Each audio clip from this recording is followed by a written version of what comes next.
congruent aims. In his address of the 24th of February 2022, speaking of the Russian Federation's special military operation in Ukraine, then just begun, Putin announced the aims of that operation, or war, as it is called in the West. The purpose of this operation is to protect people who, for 8 years now, have been facing humiliation and genocide perpetrated by the Kiev regime. To this end, we will seek to demilitarize and denazify Ukraine, as well as bring to trial those who perpetrated numerous bloody crimes against civilians, including against citizens of the Russian Federation. These aims sound very sane to me, especially if adapted and applied to the whole world. They are also congruent with aims that Julian Assange, and other peace-loving people, have already expressed. Firstly, protect people. People such as those in Yemen, who have been subjected to ongoing war in their own land, decimating their health, lives, homes, community infrastructure and environment, over many years. Secondly, demilitarization. Demilitarization, or at least a downsizing of arsenals, has been a shared aim before, at least in terms of attack forces and equipment, as opposed to national defense. Update: Scott Ritter, a former US weapons inspector, recently gave a very powerful interview on this topic that I would highly recommend. Apart from all the physical and mental harm done to humans in war, and through fear of war, the military, and especially the US military, are the biggest polluters of the environment on the planet.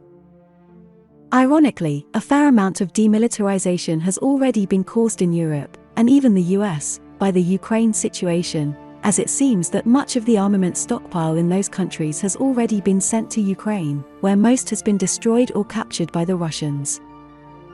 Let's resolve not to feed the coffers of the armaments industry by replacing it. Thirdly, denazification. Denazification is only superficially the removal of those sworn to the Nazi Party, or its modern equivalents, often bearing the symbols of that loyalty on their person or even etched on their bodies. It is more importantly the ridding of our institutions and political leadership of attitudes about the worthlessness of the other. Whether Jew, a particular race, or even the unjabbed. And of ridding them of those who behave as little Eichmanns, or big Eichmanns. Some serious rethinking must go on everywhere about what good leadership and good citizenship really means. And this is not achieved via propaganda. We need to rethink our educational institutions and employment laws as well. And then there are the criminal trials, also mentioned in Putin's list of aims. Criminal trials for all those still living, some of whom have been named in this missive, who have perpetrated serious abuses, especially war crimes, and crimes against humanity, would also be a good thing in my view. Televise such trials, and show them in every country of the world. China's Foreign Affairs spokesperson, Wang Wenbin, echoed Martha Gellhorn's earlier call for a deep inquiry into US warmongering practices, when he said, on the 18th of July 2022. What these reports uncover is simply shocking and outrageous. It reminds me of the earlier revelations of the killing of Afghan civilians by US and Australian troops. US and its allies' atrocious abuses of human rights that challenge human conscience are not isolated cases. They are persistent, systemic and prevalent recurrences. According to reports, between 2003 and 2008, thousands of Iraqi civilians were abused by British soldiers in ways such as detention, beating, humiliation, sexual assault and even murder. The U.S.'s track record was even more abhorring. Over the past nearly 20 years, the U.S. launched more than 90,000 airstrikes on countries including Afghanistan, Iraq, and Syria, claiming as many as 48,000 civilian lives.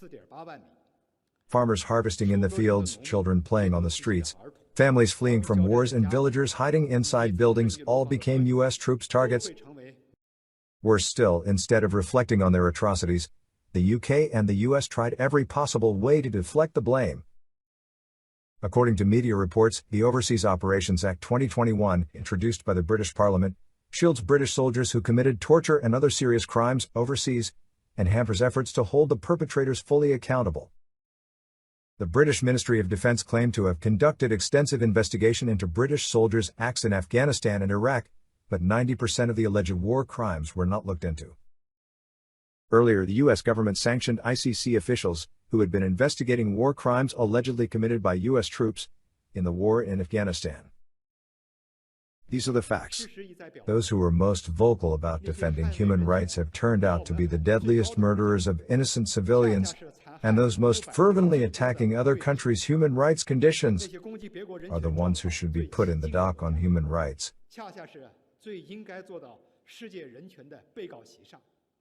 There should be a thorough international investigation into the UK's and US's war crimes and human rights violations.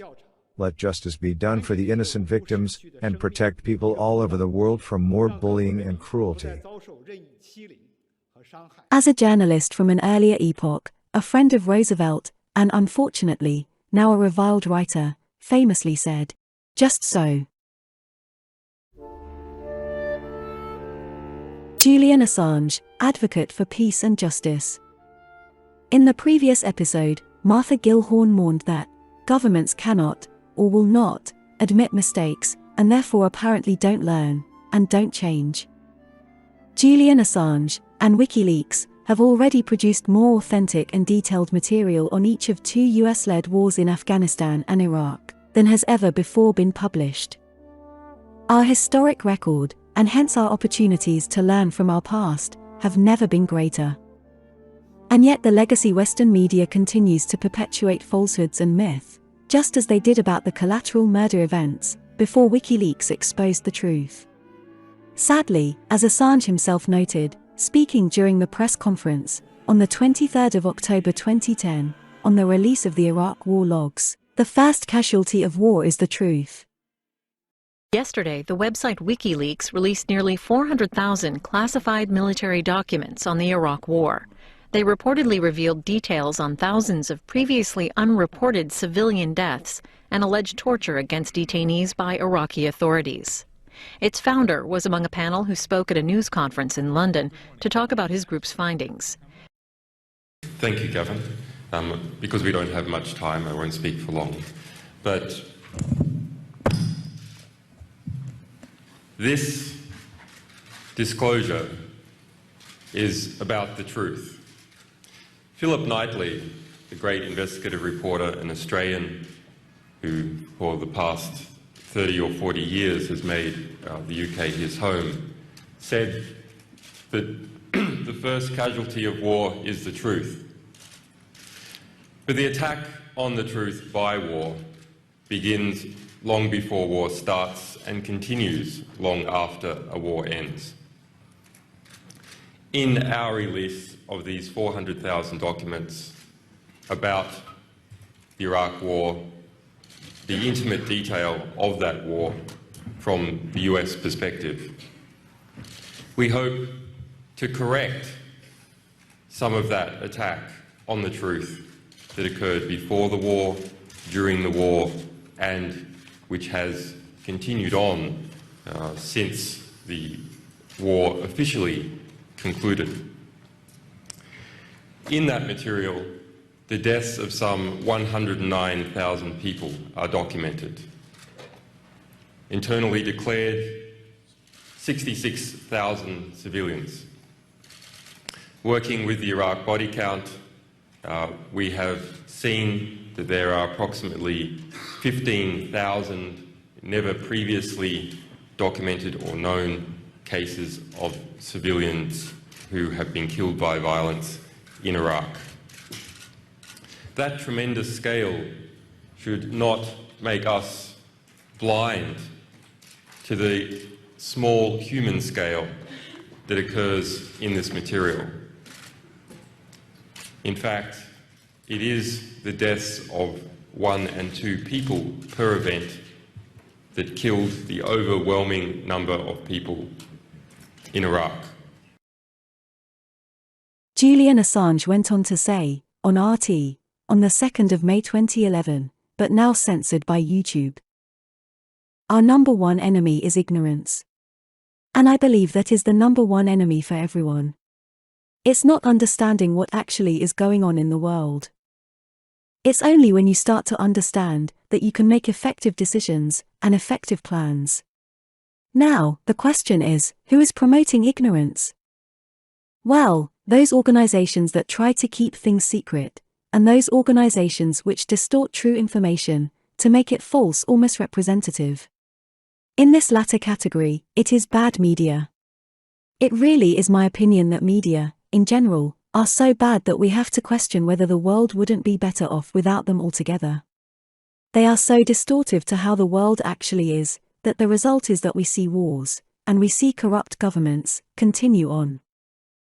He continues. One of the hopeful things that I've discovered is that nearly every war that has started in the past 50 years has been a result of media lies. The media could have stopped it if they had searched deep enough. If they hadn't reprinted government propaganda, they could have stopped it. But what does that mean? Well, that means basically populations don't like wars. And populations have to be fooled into wars. Populations don't willingly and with open eyes go into a war. So if we have a good media environment, then we'll also have a peaceful environment.